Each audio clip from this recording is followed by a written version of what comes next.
Broncos rookie minicamp is officially over, and not only did our draft picks really impress, but there were some undrafted free agents that really stood out. Welcome into the Broncos Breakdown here by Chat Sports. My name is Moose, and my goal today is for you to decide how many likes we get on today's video. If I could double thumbs up the video, I totally would, but sadly, I can't. So do me a favor and lock us in. Hit that thumbs up button. Let's jump right into our very first UDFA standout, Mr. Clay Webb out of Jacksonville State, who actually, believe it or not, started his career at the University of Georgia. Now, I'm sure you've heard his name on our channel before. We definitely have talked about him. There is a lot of concern here when it comes to his off-the-field issues. So he was involved in a federal lawsuit from a bullying incident back in 2018 where, putting this as delicately as I can, he was involved in a hazing scheme where he forced another player on his team to drink semen out of a Gatorade bottle. It clearly is a bad look. But as a football player, you couldn't ask for a more exciting prospect. A five-star athlete coming out of high school that played 3 seasons at Georgia and then transferred to Jacksonville State where he was first-team All-CUSA. When it comes to the way that this guy plays, there's so much to be excited about because he's got raw power and agility and all the things that you're looking for in a star offensive lineman. But here's what Sean Payton had to say about Clay Webb at rookie minicamp. He's been cleared. This kid's a great kid. He obviously made a huge mistake, and he was fantastic in just discussing it with us and going through with us. We spent a ton of time with him. He's the best, Payton said. We really feel good about where he's at. And again, as a football player, I had him as a mid-round talent, somebody that could have gone in the 4th or the 5th round in the 2025 NFL draft. That's how good this kid can play.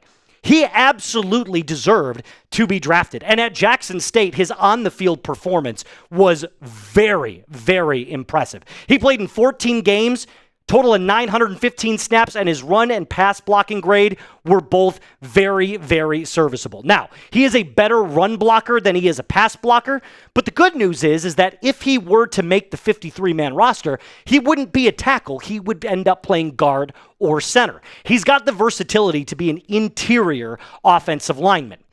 And again, like I was saying, from all of the tangibles that you want on the field, Clay Webb has got it all. The real question becomes, has he matured? Has he grown up from his hazing incident back when he was a senior in high school? Because let's be honest, it's a really disgusting look. And again, does he fit as a starting offensive lineman for the Broncos? Probably not year one, because the Broncos offensive line is really good. I mean, their PFF ranks don't do it justice. This is a very good offensive line. The only real question mark, in my opinion, is Luke Wattenberg. And that's a guy that, again, is still a very serviceable center. So if Webb were to make his way onto the 53-man roster, he would probably be a backup center year one. And he, out of these 4 guys that I'm going to mention, has the best shot to make the 53-man. He, again, like I said, was graded out as a mid-round talent.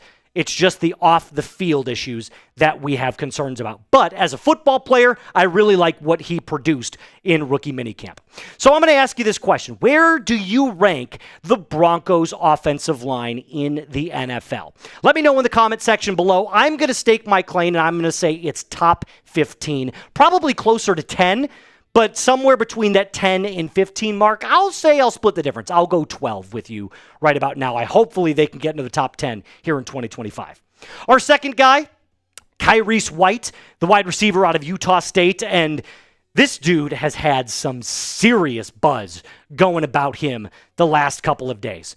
Now, the first thing that I want to point out about Kyrese White, number 43 with long curly hair. Who does this remind you of? I'll give you the answer right away. It's Troy Polamalu. I mean, when I first saw him, and I was like, is this the second coming of Troy Polamalu? But I digress. A little bit more about him as a football player. So, again, not the biggest, Only 5'10", 185 pounds, and he did have a very extensive career, played in 50 total games as a college football player. He also had some snaps on the special teams as a punt returner and kickoff returner with the Aggies out there at Utah State. But the one thing that stood out at rookie minicamp, at least to all of the reports that were coming out, was his fluidity at the position. He looked so silky smooth running his routes.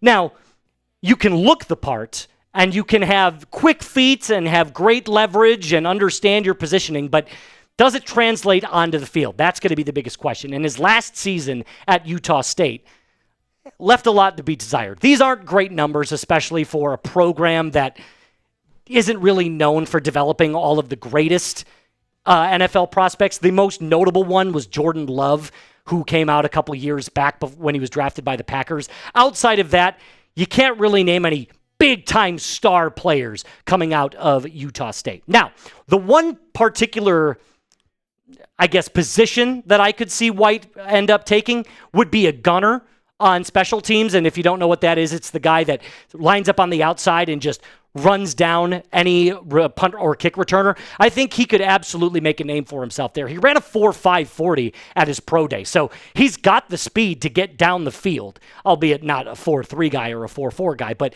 for his size, for the way he plays the position, and again, that fluidity that you like to see, I think he could end up making a name for himself on a special teams spot for him going forward in 2025. Before we get into my next undrafted free agents that really impressed, do me a favor and support our first-round pick, Jahdae Barron. All you have to do is go over to Fanatics right now and use this link that I have put in the comments and description of today's video. Start shopping your Fanatics journey for all the best Broncos gear for the 2025 NFL season. I personally have bought 2 jerseys from Fanatics. I'm probably going to be buying myself a third here, and it's probably going to end up being either RJ Harvey or Jahdae Barron. But again, use this link in the comments and description of today's video to start shopping with Fanatics today.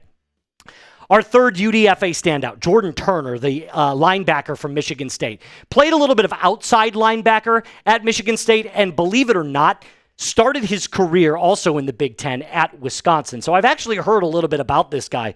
Now, one thing about him is he had very, very good production and got better and better and better every single year that he played college football. He's got good length and good contact balance playing that outside linebacker position, meaning when he gets hit, he's not going to be thrown off of his platform, or he's not going to fall down. He really stays with the play and is really good at finishing. And like I said, you can see every single year he got better and better and better, especially in the run-stopping game. 11 tackles for loss is very, very good.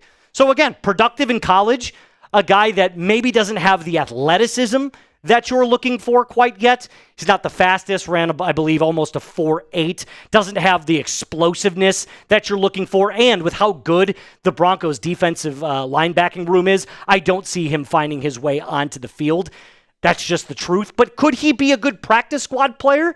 Absolutely. And if, God forbid, another injury were to happen to this Broncos linebacking core, and believe me, there are a lot of them, I think you could see him find his way onto the field, and he would be a nice player to come in to play in a pinch if needed. The last guy, I kind of wrestled with throwing him on this list. He did make waves at rookie minicamp. It's Cole, I'm going to try Fodingham. It's a hell of a last name. Our buddy Mike Kliss was on this to begin with. They ended up signing him as a UDFA, and they actually waived Thomas Yasmin. He actually got the name wrong here, but Yasmin was cut in place of Fodingham. And the truth is that he spent the last couple of seasons with the Raiders and then got moved over to Houston, and he's been a practice squad player his entire career. Came out of Utah, signed with the Raiders in 2022, spent a lot of his time there. But he does have reliable hands as a pass catcher, and he's got good technique. But outside of that, he doesn't really offer much as a player. But I think we can all agree with how bad the Broncos' tight end room was last year. Having any player that can step in and give you any productivity is good. Now, I realize we went out and signed Evan Ingram. That's the good thing, right? So we actually have some stability at the position.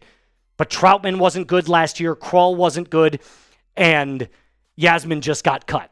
So, look, I'm going to be completely honest with you. After the Broncos waived him at the end of rookie minicamp, I was saying, God, if this practice squad player caused you to get cut, that's probably telling. You weren't doing your job. Now, I have a lot more faith in the Broncos tight end room going forward in 2025, and God knows it can be a security blanket, especially Ingram for Bo Nix heading into year 2. But again, this is a guy that's just going to be a practice squad player. Nothing more, nothing less. If he absolutely needed to come in and play due to an injury, or if somebody, isn't doing their job, he can come in, play, and hopefully can be a red zone threat or just another guy on the offensive line to throw a block or two. All right, before we end our episode, name a random Broncos player from your childhood. I'm going to go linebacker Nate Irving back in 2013. It's kind of a deep cut if you think about it. But let me know who your player is down in the comment section below. And remember, Broncos Country, to subscribe, like the video, and share this with a Broncos friend. Until next time, be cool.